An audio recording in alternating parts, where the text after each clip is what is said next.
Damos la bienvenida a quienes se suman a todas las voces, como decía Marcelo Lachet, muchos temas muy importantes para tratar hoy. ¿Cómo andas, Vivi? Bueno, ya nos saludábamos hace un rato, estuvimos en Telenoche. Comenzó raro el día, ahora resulta que tenemos lluvia después de un amanecer con sol. Bueno, ¿hay algo de eso también en el sistema político, en los movimientos de los distintos actores del sistema? Está raro. Está raro. Este fin de semana tuvimos las declaraciones del expresidente José Mujica calificando al presidente de la República, Luis Lacalle Pou, que le respondió en el día de hoy, ¿no? Allí tenemos que Mujica saque número. Esa fue por allí la frase más destacada de las declaraciones que hizo hoy el presidente. Bien, y después, por ejemplo, esa era la placa. Vamos a ver qué dice el panel respecto a eso, que saque número, a ver cuál es la connotación que le advierten a esa frase y lo que dijo el expresidente Mujica. Hay otro tema que tenemos para compartir con ustedes y aquí está la placa, estimado director. Tiene que ver con las ocupaciones, cambiaron las reglas de juego.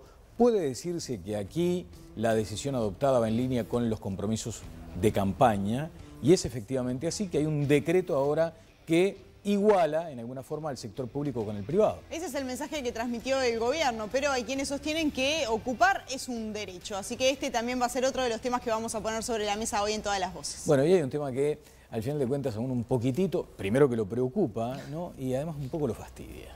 Sí, el coronavirus. Exactamente, sobre todo porque se sigue apelando a la conducta individual, la perilla sanitaria que se basa en gran medida en la responsabilidad de cada uno de nosotros, pero lo de la frontera porosa, ese límite entre Rivera y Santana, esa ciudad de dos países, es una sola ciudad para dos países. Bueno, en fin, nos confiamos demasiado, qué hay que hacer, cómo se puede avanzar, es uno de los temas que también tendrá que discutir el panel esta noche aquí en Todas las Voces. ¿Y qué va a pasar con el verano, no? ¿Se van a abrir las fronteras? Ese es el tema que ahora tiene el gobierno también sobre la mesa, ¿no? También, y está esto de las auditorías, ¿no? El resultado que se conoció hoy de algunas auditorías que cerraron en 2019, otro de los temas para el panel, ahora dos consejos. En este año tuvimos que cambiar muchas cosas en nuestra vida, pero en Acompaña todo sigue como siempre. Todos sus acompañantes son enfermeros titulados. Y esto nunca cambia. Acompaña. Llama ahora 0800 89 39. Dos consejos. Este era uno. El otro es que no se pierdan Todas las Voces, que continúa, que trasciende la pantalla. Puede decirse que el programa va de lunes a lunes, que dura una semana muchas veces, porque hay repercusiones a nivel de las redes sociales, por lo tanto el debate no se concentra exclusivamente en esta hora y media, sino que va un poco más allá. No, la verdad es que cuando terminamos queda el debate, en la tanda es intenso y cuando nos vamos de acá también sigue a través de Twitter. Y la verdad es que el lunes pasado, entre José Bayardi y Fito Garcés, hubo un debate muy interesante sobre el MLN. Y miren ustedes, 56.000 repercusiones tuvo este video entre el pasado lunes y hoy. Esto es lo que demuestra que efectivamente el programa trasciende, ¿no? Va más allá de la pantalla y de la hora y media. Hay un tuit, además, de Connie Hughes, a ver si lo tiene la producción y me ayuda con eso, nos ayuda con eso, porque es interesante. Es un tuit de Conrado, hablando en este caso sobre el PIT-CNT y sobre la postura que asume la central sindical respecto a la ley de urgente consideración. Si lo tenemos allí, van a ver que también hay un conjunto interesante de... ¿Cómo se dice? ¿Favoriteo? ¿Tweets? No lo tenemos por ahora. Igual el podio, digamos, el número uno está Conrado también, cuando hizo aquella defensa de legalizar las drogas, ¿no? Esa defensa de legalizar las drogas de Conrado superó las 77.000 visualizaciones, así que podríamos armar el ranking, ¿qué decís? Exactamente, y después vamos a hablar de otro récord alcanzado aquí en esta casa, aquí en este estudio precisamente. Pero vamos a este informe que preparamos. No tienen que pedir disculpas a los tupas. No van a aceptar las consecuencias de sus actos. Siempre la disculpa es, cuando se habla genéricamente de pedir disculpas, sí. Planteemos de qué tienen que pedir disculpas. Pero porque generaron una reacción brutal no, de ninguna que terminó manera, en una dictadura. De ninguna manera. En realidad, ya yo he dicho acá, la teoría de los dos demonios conmigo no va. ¿Está bien? No, para Las dictaduras en América Latina estuvieron inscriptas en una estrategia impuesta por los Estados Unidos en el marco del conflicto entre Estados Unidos y la Unión Soviética. Acá hubiera habido dictadura igual. No. ¿Por qué hubiera habido? La polémica continúa en las redes y obviamente ustedes son los grandes protagonistas de esto, ¿no? Tenemos ahora el de Conrado Hughes para ver, repasar. No, no está. Entonces vamos al informe para arrancar el debate, que es lo que dijo el expresidente José Mujica este fin de semana y qué le respondió en las últimas horas el presidente Luis Lacalle Pou. En la entrevista con el diario El País, el exmandatario hizo referencia al actual presidente Luis Lacalle Pou y la mala relación que dice mantienen entre ellos. El tipo temporalmente se cree que uno le quiere hacer sombra o algo por el estilo y no soporta crítica. Se ve que lo calienta. Entonces se queda ofendido. ¿Cómo se lleva con usted? Como el culo. ¿Por qué desencadenó eso? ¿Por qué hay ese rencor? Yo qué sé, ¿por qué? Porque será por mi manera de ser. Loco, somos de estamentos distintos. Él es un señor. ¿Y usted no es un señor? No, yo soy Pepe. Este lunes el presidente de la República explicó a la prensa por qué elige no contestarle a Mujica. Por respeto a la investidura del presidente de la República y por respeto a los uruguayos, no le voy a decir al señor Mujica tantas cosas que gran parte de los uruguayos tienen para decirle. Pero prefiero,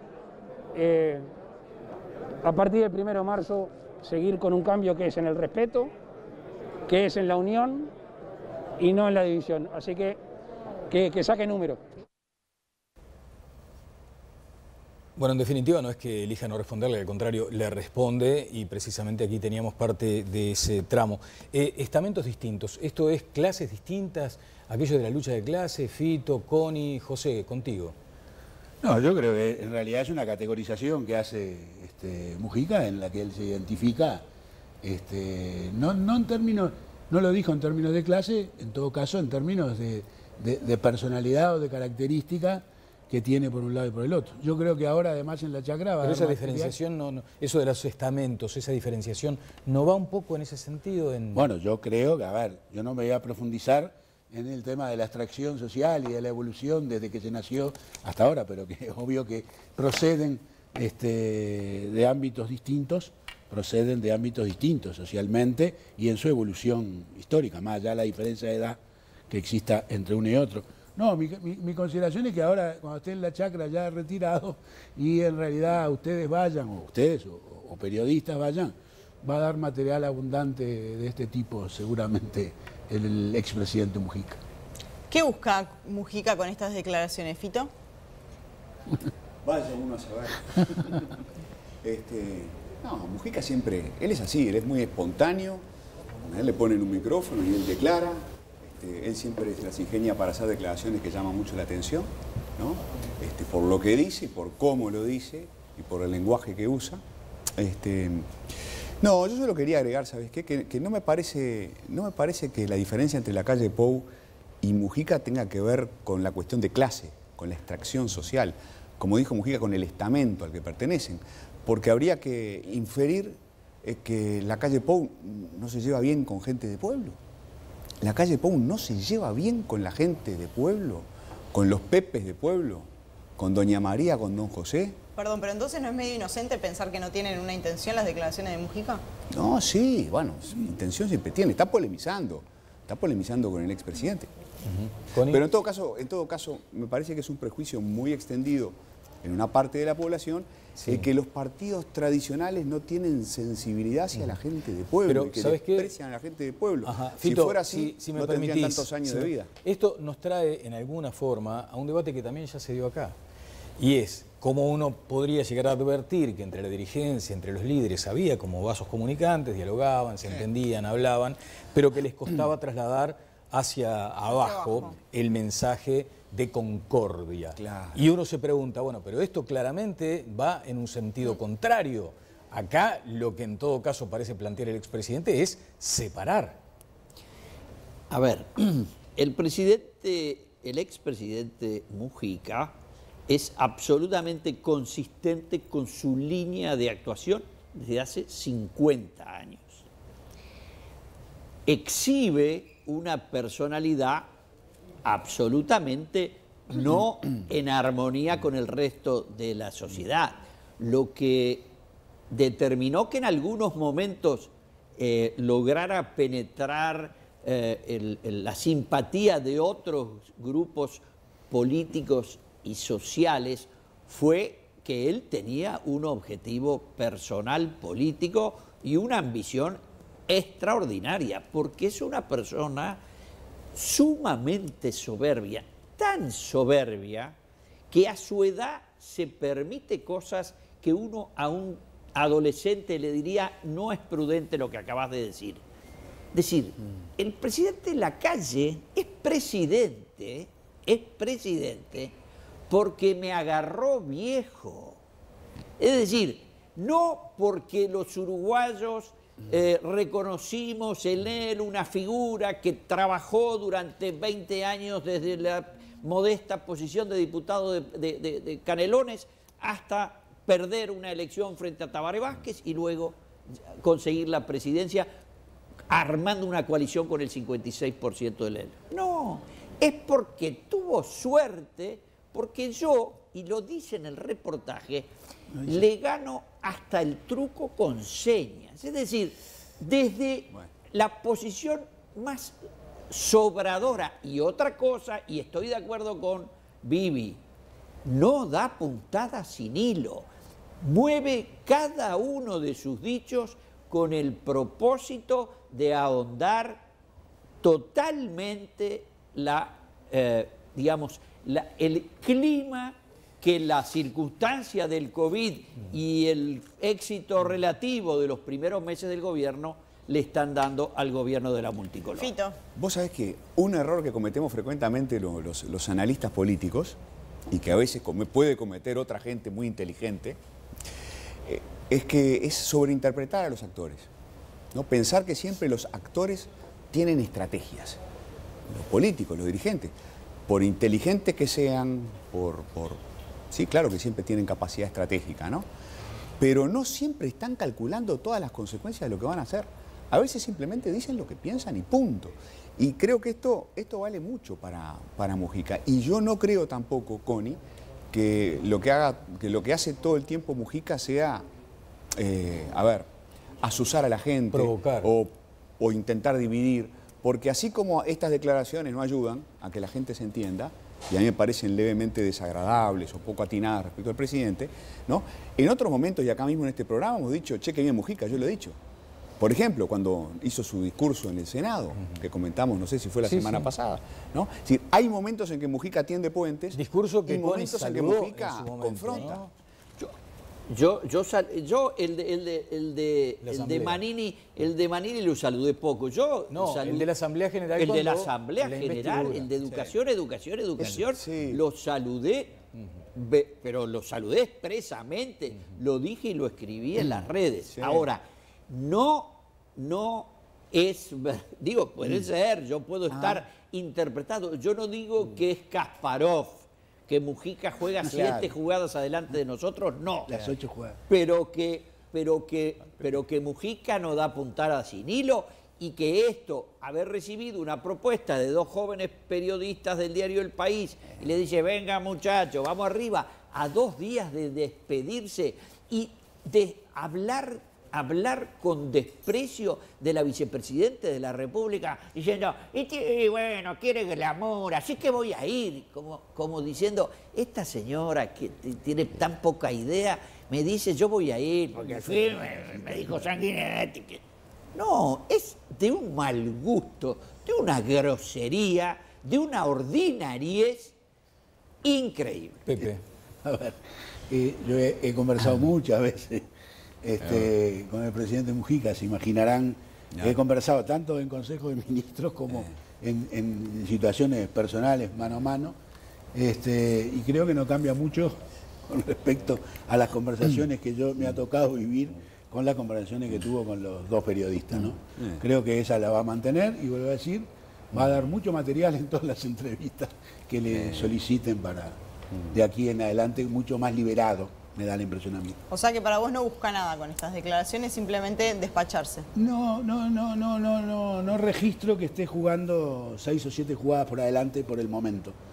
Él se va a retirar, va a estar en la chacra, seguramente van a visitarlo muchos en muchas conversaciones, algunas que serán públicas y otras que no. Y bueno, y lo incorporaremos también a todas podría las ser el fuerzas. comienzo, también podría ser el comienzo de un nuevo ciclo, ¿no? O sea, el comienzo del ciclo de la política de confrontación, porque el Frente Amplio imagino que querrá ganar las próximas elecciones. Entonces tiene que haber un punto de partida. Una de ellas puede ser desacreditar o desmerecer la acción del presidente hasta el momento. Puede ser, puede ser, todo puede ser. Si vos me preguntás la estrategia de Mujica, ¿qué cosa me atrevo a afirmar yo? Que Mujica claramente, y lo dijo en esta entrevista y lo ha dicho muchas veces, quiere promover dirigentes jóvenes del MPP, del MLN, ¿no? Que claramente está empujando a favor del Pacha Sánchez, ¿no? Y que lo promueve. Esa es una estrategia de Mujica. Otra estrategia de Mujica es promover la candidatura presidencial de Yamandu Orsi, claramente. Ahí no hay como errarle. Cada cosa que ha hecho Mujica en los últimos meses tiene que ver con, ¿no? Alfombra roja para Orsi. Es así. Ahora, después, cada una de sus declaraciones tiene que ver con algún plan secreto. No me atrevo a decir. No plan secreto, pero claramente además le está hablando al votante Frente Amplista, siempre, ¿no? O sea, le está hablando bueno. a su gente, a su barra. Pero decime una cosa, Vivi, cuando elogia a Cabildo, ¿no? Cuando elogia a Manini, ¿le está hablando a la barra? ¿Pero cuándo lo ves que elogia a Manini? ¿Y lo hizo en el Parlamento? ¿Pero cuál es el elogio? Cuando habló con mucho respeto ante el señor Manini, lo dijo así. Lo arrincona, Fito, lo arrincona, bueno, no yo, lo elogia, lo arrincona. Yo la verdad que no veo que todo el tiempo esté así, dando señales hacia los electores del Frente. Dos cosas a raíz de esto. Una, extraordinaria disposición hacia la promoción de figuras jóvenes, nos acota el distinguido politólogo. Ahora, él está en la política desde hace 65 años, porque hizo sus primeras armas en el herrerismo, en la secretaría de don Enrique Erro, ministro de Industria del primer gobierno blanco 1959-63. Luego pasó por los Tupamaros, estuvo 12 años presos, después salió, tomó mate con cientos de miles de uruguayos durante 10 años y fue al Parlamento en la pochoneta, le llamaban en la Argentina, en la lambreta que tenía, y a partir de allí, durante ese periodo, que son 25 años, nunca en la vida promovió a ningún joven. Entonces, ahora que tiene 86 años y la enfermedad autoinmune y está el COVID, y luego de aclarar que él le hubiera ganado las elecciones a la calle, ahora dice, che, yo estoy para los muchachos jóvenes, dejémonos de jorobar. En esta entrevista también dice dos cosas interesantes. Una es, opina sobre la autocrítica que tiene que hacer el Frente y también en cierta medida reconoce los problemas que tuvo su gobierno, ¿no? Esto de dejar hacer en las empresas públicas y se hace cargo de parte del déficit fiscal. ¿Viste esa parte, Pepe? Bueno, no sé si se hizo cargo de parte del déficit fiscal. Sí, creo que él asume la responsabilidad que no negó. Esa responsabilidad fue un debate que se dio durante su gobierno, que eran los grados de libertad que tenía respecto al equipo económico de las empresas públicas. Y en ese sentido creo que en donde hubo recursos para llevar adelante cosas, se hicieron muchas cosas durante la presidencia de Mujica y en alguna otra liberó la posibilidad de hacer cosas cuando no había niveles de financiamiento para hacerlo. Estoy hablando particularmente de las diferencias que pueden haber existido de las cosas que se hicieron en Antel y las cosas que se hicieron en UTE y las cosas que se terminaban haciendo en ANCAP en su momento. Pero creo que esto fue parte de una discusión que chambonada, corrió como... Bueno, a ver... Dice Pepe que fue una chamboneada. Yo creo que no fue chamboneada todo lo que se terminó haciendo con respecto a Antel, que tenía recursos para hacerlo y lo hizo y ha colocado al país en una situación muy privilegiada, y las cosas que permitió hacer en UTE. La chamboneada en todo caso tuvo, y no fue porque hubiera falta de discusión, de que se pudieran hacer cosas en ANCAP sin que hubiera los niveles de financiamiento para poder llevarlas adelante, y hubo que cubrir después, en función de las limitaciones que economía puso, el déficit que, en fin, se hubo que solucionar con integración de recursos. Ahora, con esto de que se dejó de lado del interior, podemos prever que Orsi va a arrancar para ahí en los próximos años. Yo creo que esa es una crítica que, ojo, que no la hace solo el expresidente Mujica, ¿no? Está en la agenda de la autocrítica y creo que está bien que la haya puesto. Porque yo voy a poner un ejemplo que se decía acá. En realidad, Mujica fue un factor muy importante en la crisis del 2002, ¿no? vamos a entendernos. ¿Está bien? Que jugó entre bombero y atemperar la cosa. Pero fue un factor muy importante cuando él ingresa en el 94 con la Lambreta. Lambreta, ¿está bien? Y en realidad, mientras toda su organización está discutiendo, su organización, estoy hablando del Movimiento de Participación Popular, que se había formado 5 años, él se dedicó con 5 compañeros, de los cuales conozco los nombres, a recorrer el interior profundo del Uruguay. ¿Sabés lo que logró también en su momento? Que los propios intendentes del Partido Nacional elogiaran aquella salida para la patente única, lo que le permitió también generar allí siempre como fue un fuerza. articulador. A veces equivocamos la lectura del discurso con la capacidad que tuvo de articular soluciones muy importantes. Nos vamos a otro tema y tenemos a un ex, como lo decimos siempre, a un ex ministro de Trabajo. Sí. Decíamos hoy al comenzar, se iguala al sector público y al privado con este decreto del Poder Ejecutivo sobre las ocupaciones. Y allí, bueno, tenemos aquí el decreto, hay varios comentarios que pueden hacerse sobre el texto, pero una primera consideración del exministro de Trabajo. Yo tengo los 3 decretos, los 2 anulados y el nuevo. Sí. Y hay una equiparación que yo no comparto, que es equiparar el sector público con el sector privado. ¿Por qué? Y voy a No? decir por qué no lo comparto. ¿Por qué? En el sector privado, lo que hay cuando hay un conflicto entre trabajadores y empresarios, entre el capital y el trabajo, hay un problema, ¿está bien?, que hay que encarar entre 2 partes. El empresario, la empresa, y los trabajadores que corresponden a esa empresa. En el sector público, cuando uno lleva adelante ocupaciones, el gobierno no puede claudicar ni un minuto la capacidad de gestionar la cosa pública. Y cuando hay un conflicto o una ocupación en un ámbito público, imagínense la oficina de un ministerio, de un ente público o de lo que sea, no se está afectando el interés de ese capital y el trabajo, sino que se puede estar afectando el interés y los derechos del conjunto de la sociedad, porque pueden necesitarse trámites, pueden necesitarse, en fin, determinado tipo de gestiones que no es pasible de ser llevadas adelante si hay un lugar de una ocupación. A mí me tocó como ministro, ¿está bien? Como ministro, en realidad que no fui condescendiente como muchos creen, ¿está bien? Sacar ocupaciones de lugares públicos ipso facto, o sea, en términos de horas, diríamos, y en otros ámbitos privados mantener las ocupaciones, salvo lo que los decretos del 2006 y del 2010 que hoy se derogan planteaban, porque siempre se pudo llevar adelante la salida de ocupaciones de lugares privados siempre y cuando estuvieran en juego los contenidos de lo que el decreto del 2006 planteaba, que es un decreto muy abarcativo. Ahora estamos ante un decreto de 6 puntos, de los cuales de 6 artículos, de los cuales 2 son irrelevantes, uno la derogación de los otros y el otro la comunicación.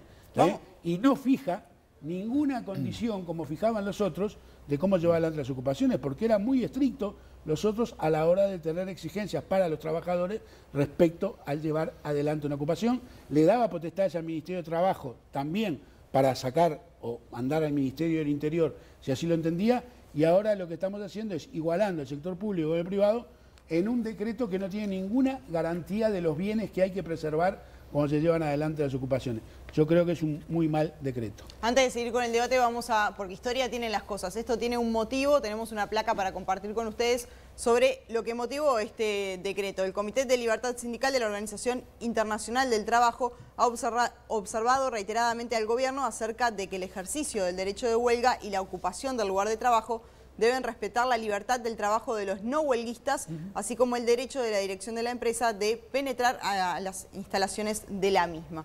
Esto es lo que ha dicho la Organización Internacional del Trabajo. O sea que en principio se estaría siguiendo la línea del rector internacional sobre el trabajo. El resumen que nos acaba de hacer el ex ministro de Trabajo y de Defensa... en una no había ocupaciones, eso seguro. No, parte del mundo que comenzó cuando el gobierno de Tabaré Vázquez. Pero la tierra había comenzado, GEA había comenzado a moverse antes.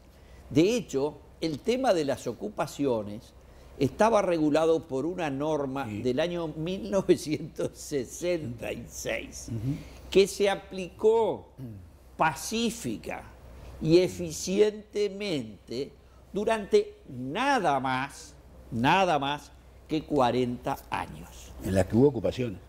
¿Eh? En la que hubo muchas ocupaciones. En la que hubo muchísimas ocupaciones, pero las garantías que tenía el propietario de la cosa, que es el dueño de la empresa, si es alquilado el local, no es el dueño del local, pero tiene un contrato vigente, las máquinas las compró la empresa y el empresario o sus accionistas son los titulares de ese derecho, le daba facultades, y era un decreto que le daba facultades a recurrir inmediatamente al Ministerio del Interior, quien, por costumbre de muchos años de aplicación, iba a la empresa y en 10 minutos los muchachos daban por terminado el procedimiento de ocupación.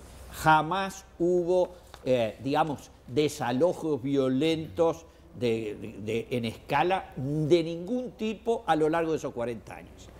En el año 2006 se cambió la legislación de otro decreto y se modificó en el 2010, y en los hechos durante este proceso hemos visto algunos que recordarán, qué sé yo, unos ocupantes de una fábrica de productos harineros o cosas de panificación, que era un escándalo. No muy numerosos. Lo que es claro es que era porque tenían el amparo de una norma, de un poder ejecutivo que había decidido, eso sí, tenían una norma para que el día que los muchachos o las huestes de José López entraran al propio Ministerio de Trabajo y tiraran abajo de una patada una puerta, venía el Ministerio del Interior y se los desalojaba. También lo usó Tabaré Vázquez cuando los muchachos de la enseñanza decidieron protestar contra el subsecretario y el director de Educación, el señor Filgueira y el señor Mir, y tuvo que proceder a desalojarlos de esa sede de la dirección de los estudios. Entonces, ahora lo que se hizo fue recorrer todo el país y decir, vamos a terminar con esto.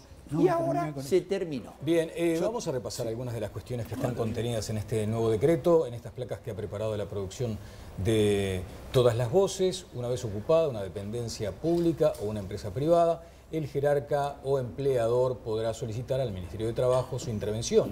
El ministro podrá convocar a una instancia de conciliación en plazo perentorio.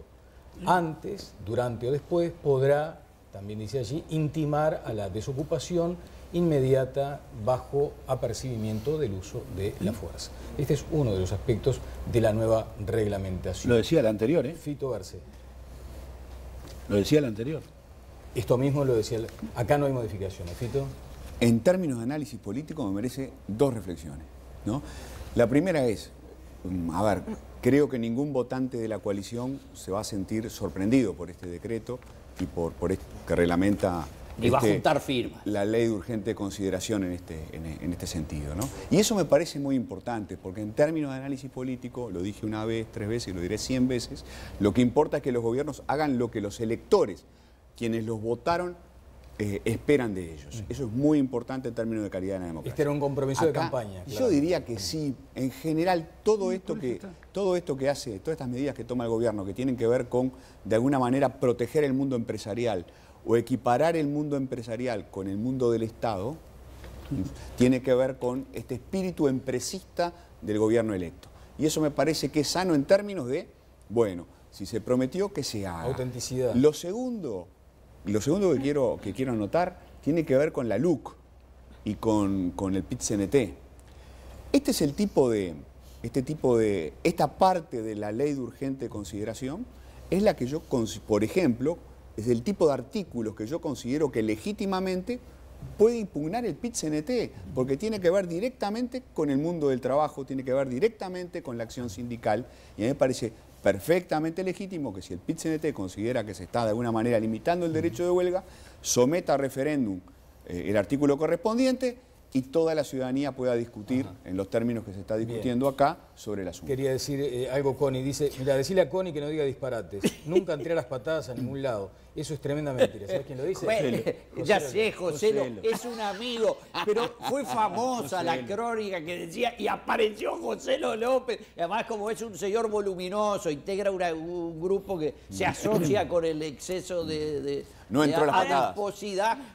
El cuento era ese. Empujando puertas. Además era el Ministerio de Trabajo, era surrealista. El conflicto era adentro del Ministerio de Trabajo. Es posible que José no tiró la puerta abajo. El cuento, la sabiduría popular lo cuenta con él y se Ahora, también no se creó todo un ambiente para que este decreto llegue en cierta medida por tirar mucho de la piolita y algunos pocos en definitiva. Pero estamos contando una historia que no pasó, Viviana. Bueno, por eso te estoy ¿Cuántas preguntando? ocupaciones hubo en los últimos 5 años? ¿Cuántas?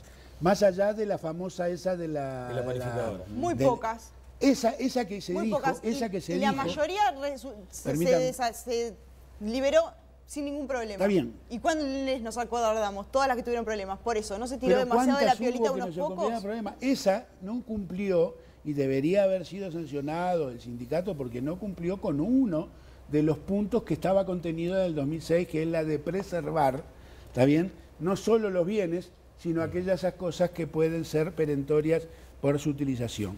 Esa fue una. Pero después hay una cosa que yo no creo Pues hubo que... una que había un videíto que me acuerdo que no dejaban entrar en la puerta de una fábrica en el interior, que había una embarazada que reclamaba por favor que quería trabajar. A ver, pero por eso, Eso unos era una pocos no tiraron mucho de la frigorífica. piolita y generaron el espacio los para trabajadores, fundamentalmente en el sector privado, ¿también? Cuando llevan adelante una ocupación, no es que se juntan la primera semana y dicen mañana vamos a ocupar, salvo que haya habido alguna actitud empresarial que se daba sobre todo cuando se estaban formando los sindicatos y que lo que se hacía era despedir a aquellos que estaban llevando adelante la actividad sindical. ¿Está bien? Entonces ahí sí tomaba una medida prácticamente de entrada. Pero en el sector privado, la mayoría de las ocupaciones se da frente a un hecho que puede ser un locao patronal o medidas muy fuertes desde el punto de vista de la actividad, de la violación a la libertad sindical o de la actividad sindical. A mí, siendo ministro, para poner otro ejemplo, ¿está bien? Yo sancioné a una empresa grande, ¿está bien? Con $150.000 de multa, ¿está bien? Porque había afectado la libertad sindical, ¿está bien?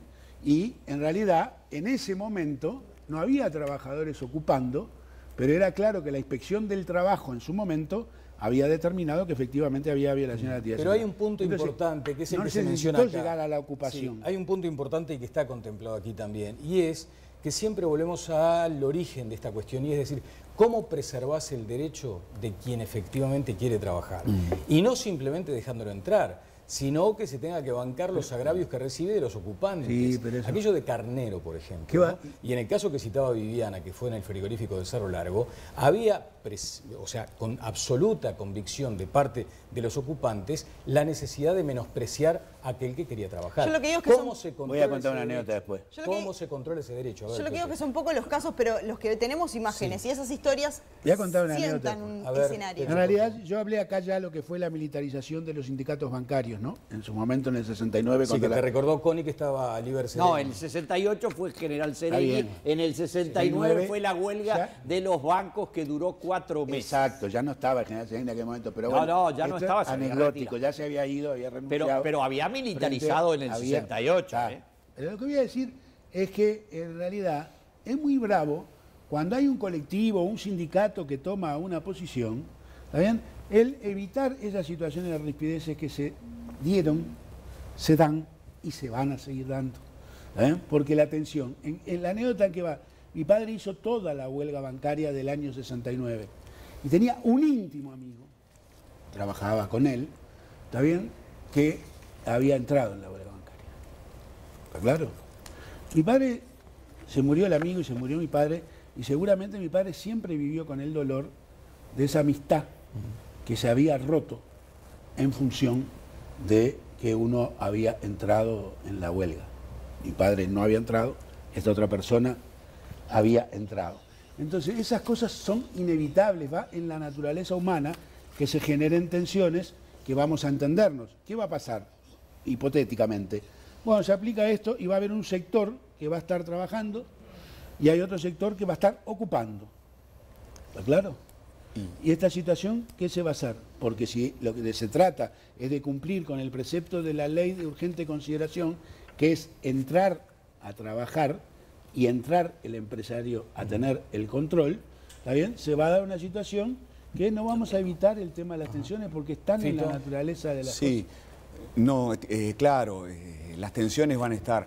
Lo que tenemos que aprender, porque ya no estamos en el año 69, es que es tan legítimo que alguien quiera trabajar como que otros quieran hacer huelga y no por eso se van a enfrentar hasta el punto de, no sé, de perder sus amistades, ¿no? O sea, son compañeros de trabajo y las dos partes tienen que reconocer que tienen derecho a pensar distinto y a reaccionar distinto frente al mismo problema. Es perfectamente legítimo pensar distinto, algún día lo entenderemos.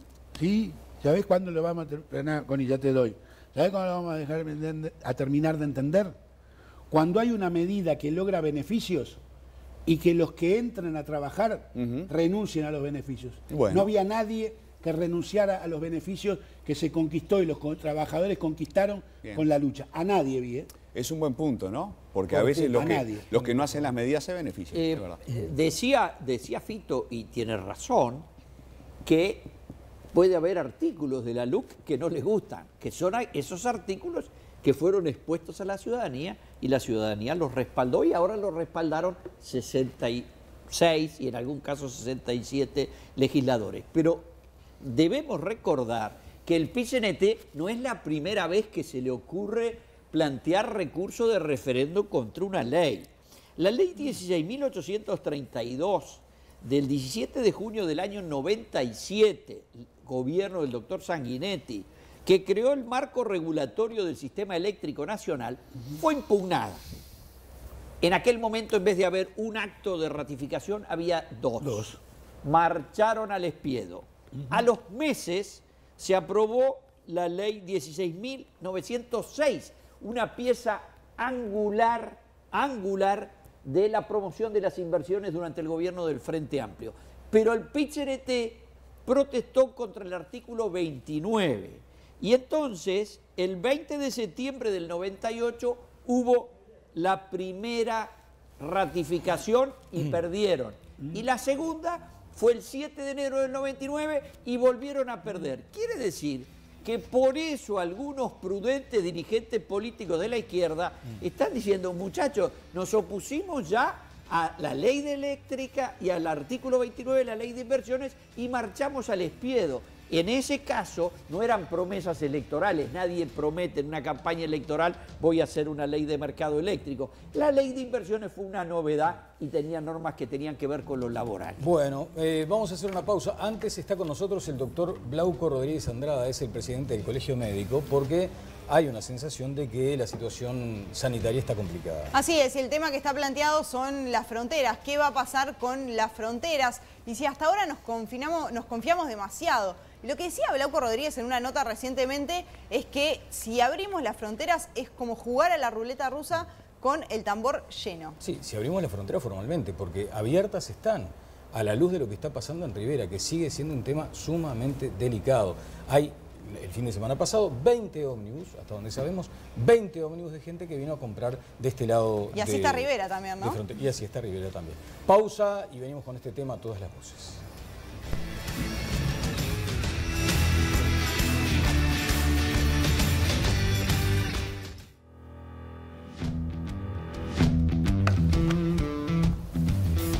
Yo creo que esto que dijo el presidente de la República es una buena síntesis. Parece a veces que se le perdió parte del miedo, del temor, del respeto a esta enfermedad y hay que cuidarse. Necesitamos que se sigan cuidando, dijo el presidente de la República. ¿Abrimos o no las fronteras para la temporada? Esa es una de las preguntas que está planteada y que queremos trasladarle al presidente del Colegio Médico, a Glauco Rodríguez. ¿Cómo le va? Bienvenido. Buenas noches, un gusto estar con todos ustedes. ¿Nos descuidamos, doctor? ¿Cómo? Si nos descuidamos, tal cual dice el gráfico ahí como pregunta, o sea, si bajamos la guardia. No, yo pienso que no. El tema es que el combate a esta pandemia, por supuesto, que es una carrera de largo aliento, no es una carrera de velocidad, sino de fondo. Y pienso que va un poquito por ahí. Tenemos que seguir estimulando todos juntos y en equipo, las autoridades sanitarias, ustedes, los medios de comunicación, y seguir con este proceso que veníamos de informar, de seguir con las medidas de protección. Me parece que ese es el camino que hay que trazarnos. Hoy el presidente también hizo foco en los más jóvenes, ¿no? Con esto de las fiestas clandestinas que se han dado, y decía que por allí hay que reforzar la comunicación con ellos, focalizar un poco más el mensaje. ¿Cree que por allí hay una ventana donde se nos puede estar escapando la tortuga, como se dice? Bueno, nos parece que sí, desde el punto de vista de gestión, ese sería un nicho interesante para realizar una comunicación más efectiva y fortalecer las medidas de protección en ese grupo etario, por supuesto, ¿no? Me parece que es algo a tener en cuenta y que hay que realizarlo. No nos olvidemos que como uruguayos, por suerte, estamos gozando casi una libertad plena, algo que en el mundo entero casi no pasa. Me parece que tenemos que concentrarnos en eso, en todo lo que hemos logrado en este camino, gracias a la responsabilidad social individual de cada uno de los uruguayos, el gran liderazgo y las políticas sanitarias que se han implementado, y fortalecernos desde ese punto de vista. Y con respecto a esto de que abrir las fronteras es como jugar a la ruleta rusa con el tambor lleno, ¿por qué considera que esto es así en caso de que el gobierno tome esta decisión para la temporada? Bueno, en realidad, como hemos visto en los medios de comunicación, el gobierno está haciendo un análisis. Nos parece que es correcto, si bien ya se vislumbra un poquito, que se ve el peligro de ir por ese camino. La relación iba por ahí, la frase, en el sentido que, por supuesto, abrir ahora para la época de turismo, que se viene el verano, etcétera, las fronteras, seguro eso es un elemento objetivo que generaría un gran riesgo. Por supuesto que acá, en todo este contexto de la pandemia, no hay blancos y negros. Hay que analizar desde el punto de vista multifactorial y con criterios de gestión y ver cuál es el mejor camino a recorrer, pero siempre teniendo en cuenta que hay determinadas luces o indicadores que nos pueden poner en un riesgo importante.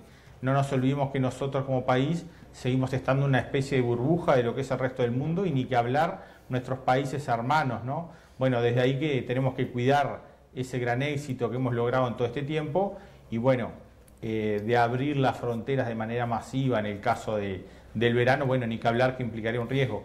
Y esto no es solo porque lo veamos desde el punto de vista de la salud, porque como ya lo hemos dicho varias veces, esta pandemia se debe analizar multifactorial, con el concepto salud, el político, el psicológico, el social y claramente que está el económico.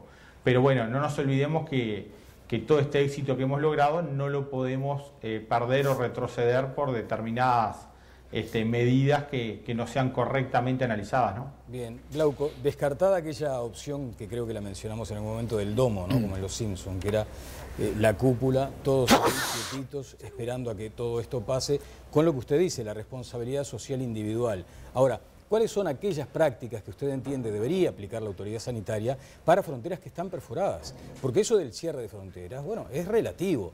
De hecho, hay argentinos que tienen propiedades en Punta del Este, tienen todo el derecho a ingresar, con el tema de los hisopados, en fin. Lo de Rivera es un escándalo. Vienen ómnibus con brasileños a comprar a Rivera, desde Santa Ana, desde otras zonas de la región sur de Brasil. O sea, ¿cuál es el abordaje para que no esté comprometido eso que usted dice, el estatus uruguayo en el mundo?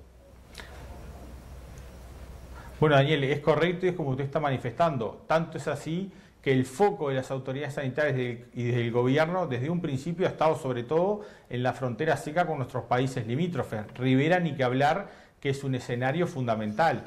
A la prueba está que se están dando esos hechos, se están tratando de controlar y son difíciles, pero si a esos escenarios que ya tenemos y que venimos manejando de manera correcta durante todos estos meses, le sumamos la apertura por la época de verano, bueno, ahí sí podría generar un desborde de todo lo que es la gestión exitosa que se ha realizado hasta ahora. Desde ahí que nosotros mínimo decimos, bueno, esto puede ser una potencial alarma, es una de las barreras más que tenemos que ir superando en este proceso de la pandemia que venimos realizando, porque es un proceso, es una carrera a largo plazo, y bueno, de ahí que hay que tenerlo en cuenta y analizarlo profundamente, ¿no? La prensa de la región da cuenta de situaciones cercanas, ¿no? Aquí a la vuelta de la esquina. Mire lo que señala Clarín, por ejemplo, en este titular: Argentina superó el 1.000.000 de contagiados y los 26.000 muertos con, y allí va el detalle, 215 días de cuarentena. Para algunos argentinos es eterno esto. Totalmente, claro. Y además también uno puede pensar que es imposible a los turistas que lleguen pedirles que hagan la cuarentena y después hacer un rastreo efectivo, ¿no? Que en definitiva esa ha sido la estrategia que ha mantenido Uruguay. Que de hecho hay desobediencia, ¿no? También. Ya hay denuncias de argentinos que vienen acá y dicen, sí, yo me quedo quietito en casa y Claro, lo ven al rato. y es difícil controlarlo, y sí, ¿no? ¿cómo lo vas a controlar? Es muy complicado. Blauco, por allí, para... Sí. Sí, que tal cual. Ahí ustedes pusieron sobre la mesa unos indicadores objetivos muy interesantes, ¿no? Que me parece como población uruguaya son los que tenemos que tomar. La realidad de nuestros países limítrofes. Ya no estamos hablando del mundo, no estamos hablando del lugar donde se originó esta pandemia en China. Estamos hablando de pocos kilómetros de donde vivimos cada uno de nosotros y que es una realidad totalmente opuesta a la nuestra, ¿no? En cuanto al tiempo que han tenido de cuarentena, la cantidad de infectados, los muertos. Y me parece que en eso es lo que tenemos que basar para que toda la población uruguaya siga manteniendo las medidas y siga continuando todo el esfuerzo que ha realizado hasta el día de hoy, ¿no? Presidente, muchas gracias por estos minutos. Una pregunta final tiene que ver con la vacuna. Hay muchos que entienden que allí está la solución a todos nuestros males y que con eso resolvemos todos. ¿Usted se la daría? Sí, no, sin ningún tipo de dudas, por supuesto que me la daría. Bien. Doctor Blauco Rodríguez Andrada, presidente del Colegio Médico, muchas gracias. Un placer, a las órdenes, un gusto. Bueno, ahí está el otro tema también, ¿no? ¿Cuándo llega? ¿Cómo llega? Si hay gente que se la va a dar o no en atención a lo que también son efectos secundarios, ¿no? Bueno, el secretario de la Presidencia, Álvaro Delgado, decía la semana pasada que Uruguay se inscribió, ¿no?, a este programa de la Organización Mundial de la Salud. Es uno de los países que está poniendo dinero para asegurarse una determinada cantidad de dosis. En su máximo va a llegar para el 20% de la población. Esto no es 50 metros llanos, sino una maratón, ¿no, Pepe? Sí, bueno, nosotros en el programa supongo que hemos todos mantenido la misma posición prácticamente desde que empezamos a discutir esto. El panel no tiene disonancias en esto y ustedes tampoco. Yo creo que el país ha logrado utilizar bien capacidades que tenía, ha logrado sobre esas capacidades instrumentar bien políticas. Tenemos riesgos. Hay que asumir que hay riesgos. Y hay que pararse frente a los riesgos con medidas preventivas. Acá tenemos que tener presente que contagios va a haber, que lo que no podemos perder, ¿está bien?, es la capacidad de vigilancia epidemiológica de los contagios de los infectados y eventualmente de los contactos que puedan haber tenido. Entonces hay que mantener un número que permita que todos aquellos que están volcados a la vigilancia epidemiológica puedan llevar adelante este mecanismo de control. ¿Qué pasa con la apertura de la frontera? Bueno, ahí va a haber que, obviamente, actuar con responsabilidad. Se decía algunos casos, como es el caso de argentinos que eventualmente son propietarios acá y que pueden venir. Bueno, ahí va a haber que hacer un seguimiento estricto dentro de la vigilancia epidemiológica, que veremos si usamos la tecnología, si utilizamos a partir de la tecnología o del seguimiento cotidiano el que se cumplan determinadas medidas para no poner en riesgo el conjunto de la población. El tema de la frontera seca es un problema que tiene muy preocupado al gobierno y a las autoridades de salud y supongo que, ojo que hemos hecho cosas, hemos instalado laboratorios, el país ha hecho cosas, ¿no? Ha aprovechado la capacidad de generación de estudios diagnósticos que se han tenido, ha instalado en la frontera para que no haya que hacer ese trasiego de horas o días que muchas veces podía llegar esto, y nos ha permitido mantener el control. Yo diría, apelemos a la responsabilidad. Yo sé que el presidente habló sobre los jóvenes, ¿está bien? Pero también apelemos a la responsabilidad de todos los rangos etarios, porque los sectores intermedios, estoy hablando 40, 60 diríamos, ¿está bien? Muchas veces hemos visto afloje y hay que tenerlo bajo control. Yo siempre tengo presente el ejemplo de cuando fue en abril, ¿no? Cuando en abril ya se dijo, intentemos abrir la industria de la construcción y veamos cómo nos va.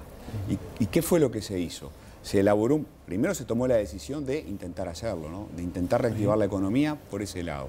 Después se elaboró un protocolo, después se lo aplicó y después se evaluó lo que había pasado.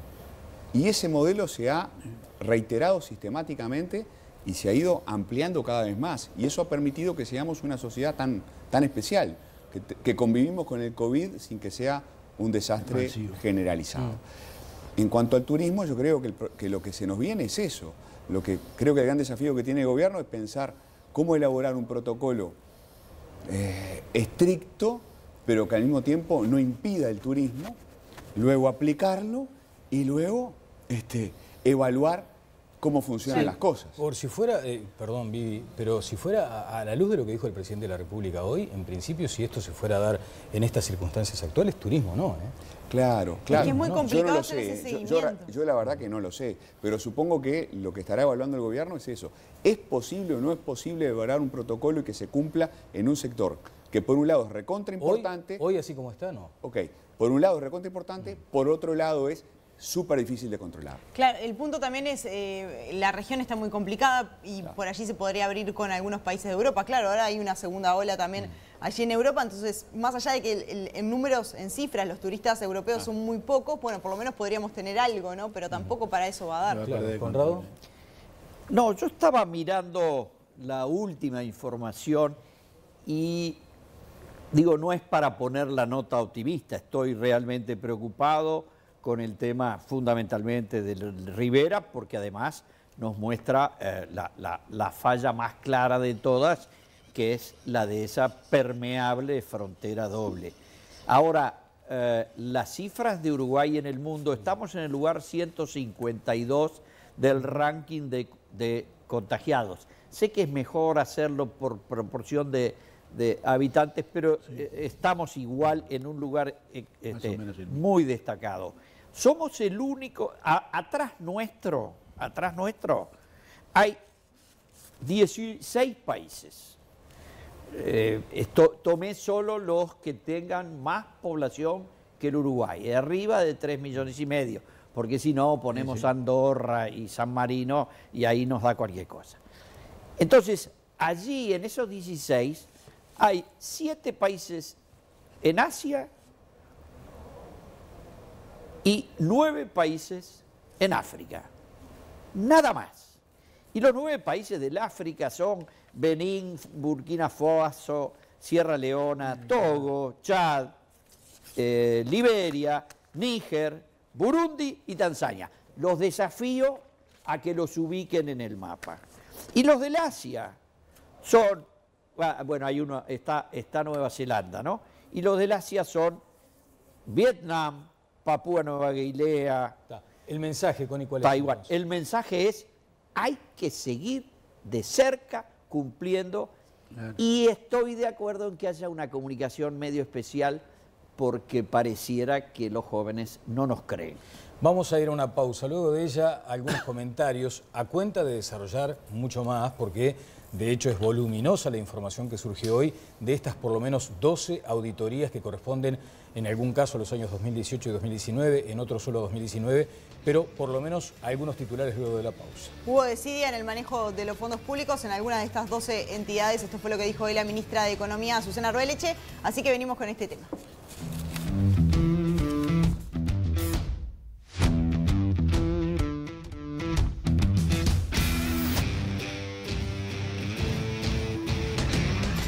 Desidia, falta de previsión, descuidos, poco apego al buen manejo de los dineros públicos, dice la introducción a estas 12 auditorías, y la ministra Arroeleche se despachó con algunos otros comentarios: negligencias y descuidos, manejo irresponsable, ineficiente e ineficaz del dinero de los uruguayos. Y uno de, por allí, de los resultados que más llama la atención es la vinculada al Fondo Nacional de Recursos, ¿no? Que dice que su liquidez está en riesgo en un mediano plazo, porque claramente hay que ajustar los ingresos y los egresos, si no, no se puede cumplir con los servicios que tiene el Fondo Nacional de Recursos. Una precisión simplemente, esto es como de estilo, digamos, que a en esta parte del año se presenten estas auditorías, y decía la ministra Arroeleche, es el comienzo de aquellas que también anunciamos en campaña electoral. José Pepe Vallardi.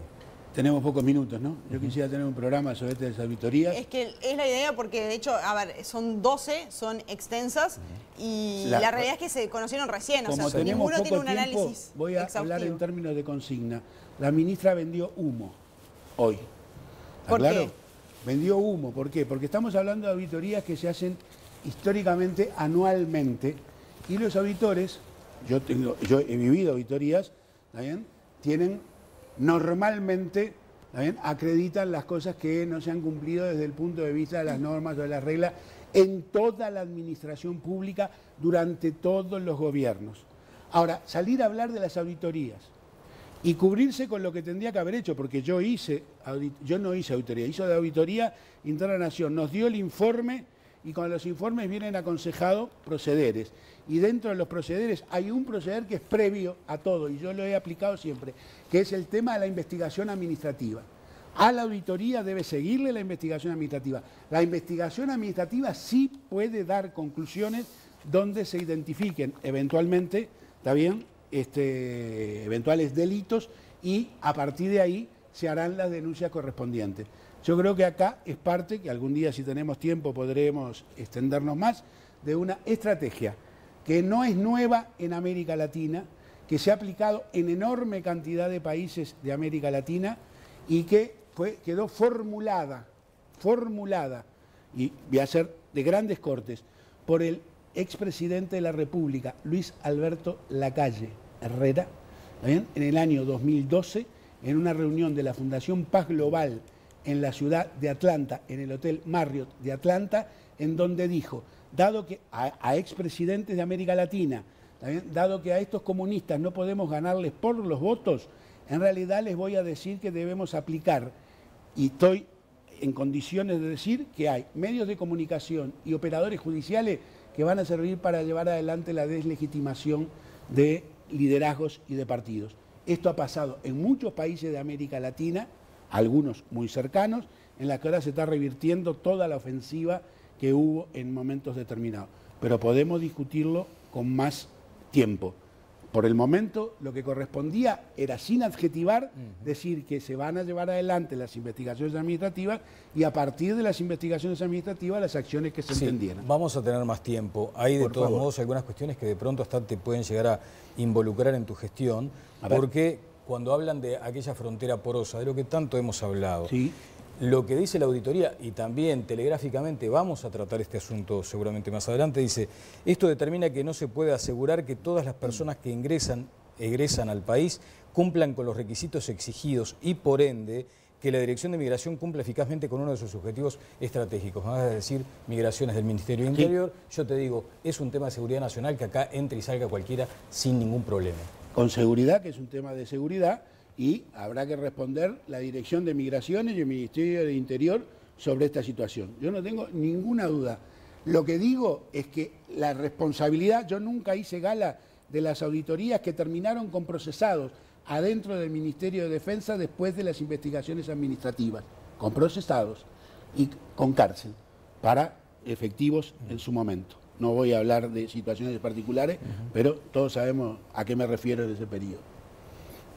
Todos los gobiernos hacen auditorías, las auditorías son necesarias, las auditorías son sanas, es una manera de rendirle cuentas a la población.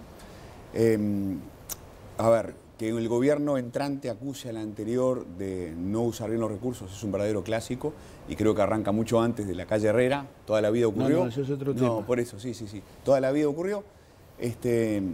Y nada, habrá que mirar, yo la verdad que la noticia apareció recién hoy, hay que mirar en detalle cada una de las auditorías. Ahora, mirando en detalle y en tu condición además de cientista, de analista político, es el presidente que reúne, creo que la primera vez, ¿no?, en su gestión, que reúne a todo su elenco ministerial y luego sale la ministra de Economía a decir que hay algunas cuestiones, como lo que decía Viviana, el Fondo de Recursos corre riesgos. El Fondo de Recursos puede cerrar porque no se manejaron bien los números. Y eso después de una conferencia de prensa tras un acuerdo, tras un consejo de ministros. Y tras una política que ya en campaña electoral se hablaba mucho de las auditorías. Y creo que eso también se confunde al hacer esta presentación hoy con que son las auditorías que encara el nuevo gobierno y en verdad son las auditorías que hace Auditoría Interna de la Nación todos los años y que ya estaban en curso cuando este gobierno asume. Entonces ahí creo que es bueno poner luz porque se entrevera un poco, ¿no? Claro, ya, más allá de lo que dice Arbileche, ¿no?, que es el comienzo de aquello para lo que se comprometieron. Sí, Connie. La Auditoría Interna de la Nación es una dependencia del Ministerio de Economía y Finanzas que cambió de nombre y de funciones precisamente en el gobierno del doctor Luis Alberto Lacalle. ¿Por qué? Porque la oficina antecesora se llamaba Inspección General de Hacienda y era una viejísima oficina creada en la década del 20, de mediados del 30, perdón, que se ocupaba de la regularidad y el control de las sociedades anónimas y luego se le fueron agregando las cooperativas y otras organizaciones comerciales. Hoy tiene las funciones del Contralor de las sociedades anónimas, pero también tiene esta función complementaria de realizar auditorías que no son, digamos, en la acepción completa de las auditorías con dictamen que nuestra profesión ha acordado a través de normas internacionales, y es por eso que los balances de las empresas públicas siempre vienen con dictamen de auditor, y de allí surgieron todos los desaguisados que se hicieron durante los gobiernos anteriores. Esto es rutinario, tiene que ver con la aplicación de las normas de funcionamiento de las 12 dependencias públicas. En este caso, algunas son personas de derecho público no estatal, otras son propiamente servicios descentralizados. Se publicó a las 7 de la tarde, la verdad me agarra fallo. Sí, lo vas a leer con atención. Lo que como ciudadano uno aspira es a que no quede esto naturalizado. Como siempre se hizo así, como no le daban bolilla, por ejemplo, al Tribunal de Cuentas cuando pedía corregir un gasto, reiteraban el gasto. Ha asumido un rol la ministra, y eso es muy importante. Bueno, lo que sí me parece importante es, de pronto, una oportunidad, lo digo en condiciones de ciudadano, es que no se siga naturalizando. Bueno, esto se hizo así, en fin, y es una auditoría más, es parte de un protocolo, parte de hecho, de una... hay algunas que detectan que se hicieron, en anteriores auditorías se hicieron observaciones y que se pedían mejorar, y que de 10 se mejoraron 2. Sí, exacto. Bueno, nos estamos yendo y, como decíamos al comienzo, el programa sigue. Y las repercusiones a veces de estos espacios son planetarias, sino que lo cuente Conrado Hughes. Con esto que vamos a tener a continuación, ya casi en el cierre. Esta entrevista fue facilitada, era un facilitador de aquel tiempo, Conrado, por Connie Hughes, cuando vino don Antonio Escotado. Y estuvo en Telenoche. Y la entrevista de Escotado, como lo dice el título de telenoche.com.uy, recorre el mundo. Tremendo, y tuvo un montón de repercusiones. Yo no llego a leer, soy corta de vista. Bueno, mira, te voy a contar. Pero tenía medio millón. 566.000 vistas. Sí. Tremendo. Que fue la entrevista más vista a este personaje extraordinario, global. Pensador, filósofo. Acaba de publicar un libro maravilloso que recomiendo. Ahí lo tienen a don Antonio. Una entrevista de Daniel hecha aquí mismo, en esta zona, con alrededor de la mesa, Daniel, Antonio Escotado y nosotros mirando allá afuera. Hoy tiene 566.000 vistas en YouTube. ¿Y vos tuviste mucho que ver en esto también? Yo tengo que ver porque traje a don Antonio y lo convencí venir de España, y hablé con él la semana pasada. Que además son amigos, ¿no? Somos amigos. Hablé con él la semana pasada, lo felicité por su nuevo libro que se llama Hitos del Sentido, sobre la historia de la Grecia arcaica y la Grecia clásica. Lo respetás mucho porque es un converso, además, ¿no? Es un gran converso. Bueno, hasta el lunes, que pasen bien. Será hasta el lunes, chau, chau.